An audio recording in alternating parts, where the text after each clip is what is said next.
Praticamente todo dia surge um novo capítulo dessa tensão entre a Coreia do Norte e os Estados Unidos. Uma briga que envolve armas nucleares. Agora a gente vai reabrir uma página esquecida da história. Você sabia que um grupo de soldados da Coreia do Norte se refugiou 60 anos atrás aqui no Brasil? O Sr. Kim teve vida de camponês.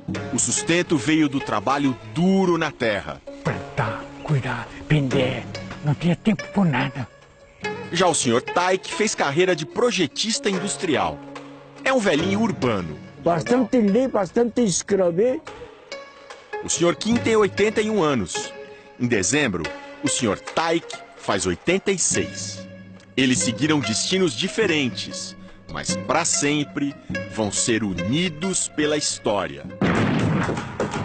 Os dois lutaram na Guerra da Coreia, que durou de 1950 a 53. E com um detalhe crucial: defenderam a Coreia do Norte. Combatiam a Coreia do Sul, apoiada pelos poderosos Estados Unidos. Mataram tudo. Tudo. A água aqui tudo vermelho. Rio. Diante do horror de ver metade do seu batalhão exterminado de uma só vez, o então jovem oficial Taik decidiu. E aí vocês se levantou entregaram? tudo, eu falei lá, não vai lutar nada. Entrega tudo assim. O soldado Kim, com 1 mês e meio na guerra e só 15 anos de idade, também escolheu se entregar. Fugiu do grupamento e procurou as forças inimigas, dizendo que era cristão e não queria mais luta. Um americano fez um teste. Ele me falou: você conhece a Bíblia? Sim, senhor. Conhece João 3:16. Então fala, eu decorei. Esse trecho do Evangelho é assim: porque Deus amou o mundo de tal maneira que deu o seu Filho unigênito para que todo aquele que nele crê não pereça, mas tenha a vida eterna. Bateu uma, tu tá salvo. O oficial Taik e o soldado Kim viraram prisioneiros de guerra, numa região com uma longa história de dominação estrangeira. De 1910 até 45, a Coreia não existia como nação. Era uma colônia japonesa, de relações tensas. Apanhava mesmo. Eu também na escola eu apanhei. Porque não tem como negócio de livro japonês dele. Com o fim da Segunda Guerra Mundial e o Japão rendido, a Coreia foi dividida em duas. A do Norte, controlada pela então União Soviética, e a do Sul, pelos Estados Unidos. Até que em setembro de 1950, a Coreia do Norte, sob o comando de Kim Il-sung, avô do atual ditador Kim Jong-un, invadiu o Sul. Os Estados Unidos lideraram uma contraofensiva devastadora. Foram cerca de 2 milhões de mortos, até que um cessar-fogo foi assinado em julho de 53. Na Coreia do Sul, centenas de milhares de prisioneiros de guerra tinham que decidir: ou voltavam para a Coreia do Norte ou ficavam no Sul. Mas um grupo muito pequeno de ex-combatentes não quis nenhuma coisa nem outra. Eram cerca de 80, entre eles o Sr. Kim e o Sr. Taik. Não quer voltar à Coreia do Norte, é comunista agora. Então o senhor não gostava do comunismo da Coreia do Norte? Não gostava. Mas da Coreia do Sul o senhor também não estava gostando? Também não gostava. Eles pediram para ser mandados para uma nação neutra, até que um país os aceitou: a Índia. O senhor ficou 2 anos na Índia? 2 anos na Índia. Esperando para ir para algum lugar. Esperando assim. Apesar de muito bem recebidos, a adaptação daqueles jovens fortes e solteiros foi difícil.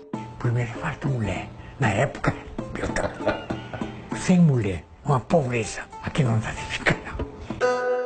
Até que o Brasil e a Argentina abriram as portas. Essas imagens raras, sem som, de 1956, mostram um diplomata brasileiro na Índia se apresentando aos ex-prisioneiros. O Sr. Taik nunca tinha visto essa filmagem e logo se reconhece. Esse é eu. Aqui também é ele. E este é o Sr. Kim, que se destacava pela altura. A turma está lendo livros de língua portuguesa e aprendendo o nosso hino. Tocando aquele ouvirão do Tiangalé ensinando lá. Foram ótimos alunos. Quando finalmente chegaram ao Rio, cantaram o hino, como noticiou o jornal O Globo. Era 6 de fevereiro de 1956.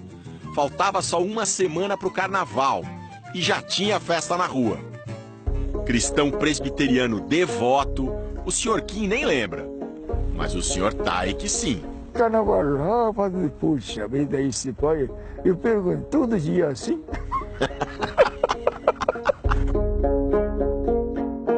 Aos poucos, os norte-coreanos foram se espalhando pelo Brasil. Alguns em cidades grandes, tipo São Paulo, outros na agricultura, mas quem teve o destino mais radical foi o Sr. Kim. Ele foi localizado pela igreja dele, a presbiteriana, e recebeu uma proposta inusitada.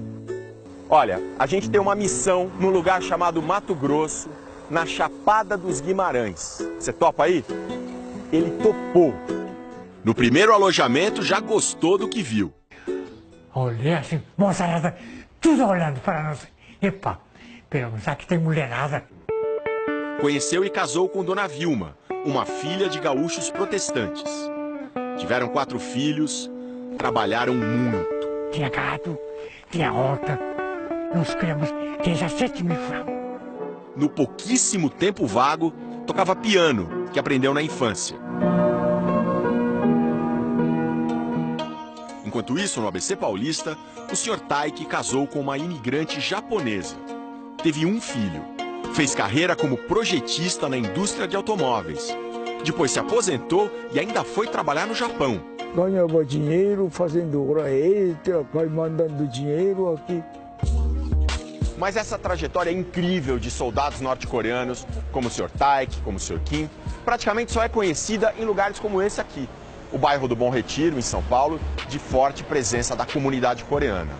É justamente para divulgar melhor essas histórias e para tentar entender de uma maneira mais clara o que foi que aconteceu, que um premiado diretor de cinema da Coreia do Sul está fazendo um documentário. E contou pra gente numa entrevista pela internet que não é fácil convencer os velhinhos a falar.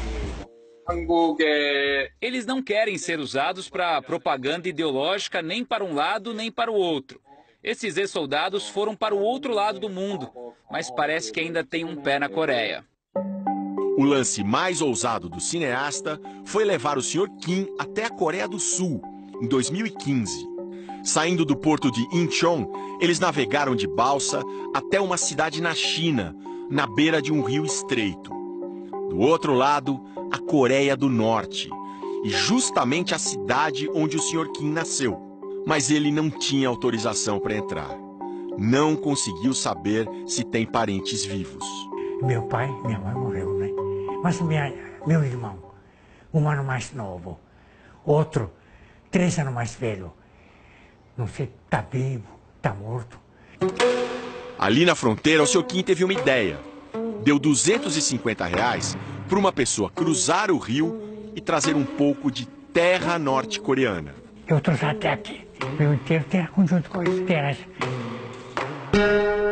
Sr. Kim, Sr. Taik, esses dois velhinhos tão diferentes se preocupam com as atuais ameaças da Coreia do Norte. Tem medo de uma nova guerra. E também concordam numa coisa. A decisão que o senhor tomou naquela época de ir embora da Coreia. Pois é. O senhor tomaria ela de novo? Isso eu tomaria. Aqui parece tão bom. O senhor se arrepende ou o senhor acha que o senhor fez a coisa certa? Não arrepende nada. Isso é terra mesmo, meu terra. O que o senhor mais gosta do Brasil? Mais gosta? Mais gosta é livre. Mais liberdade.